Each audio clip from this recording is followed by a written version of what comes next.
24 चरण के लिए आखिरी चरण का शोर भी थम गया है और इस चरण में कई दिग्गजों का इम्तिहान है। प्रधानमंत्री मोदी की सीट वाराणसी में भी इस चरण में चुनाव होगा, तो देश की कई हाई प्रोफाइल सीटों पर भी मुकाबला होगा। आइए जानते हैं कहां कौन किसको टक्कर दे रहा है। रिपोर्ट देखिए।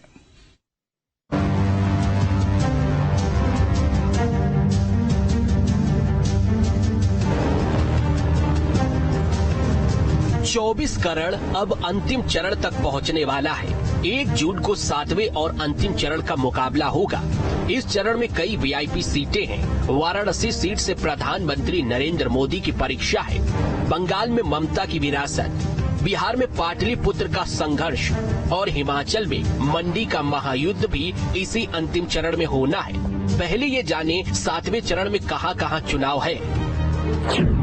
तो 8 राज्यों की 57 सीटों पर 7वें चरण में चुनाव होगा। 904 प्रत्याशी आजमा रहे किस्मत। यूपी की 13 सीटों पर चुनाव होगा। बिहार की 8 सीट, ओडिशा की 6 सीटों पर चुनाव होगा। झारखंड की 3 सीट, हिमाचल प्रदेश की 4 सीटों पर चुनाव होगा। पश्चिम बंगाल की 9 सीटों पर चुनाव होगा। पंजाब की सभी 13 सीटों पर चुनाव होगा। चंडीगढ़ की 1 सीट पर चुनाव होगा। 7वें चरण की जिन 57 सीटों पर 1 जून को चुनाव है, 2019 में उन सीटों पर बीजेपी का प्रदर्शन काफी अच्छा रहा था।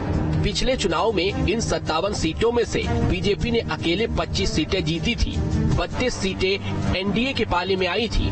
तो इस बार भी मुकाबला कड़ा माना जा रहा है। हाई प्रोफाइल सीटों की बात की जाए तो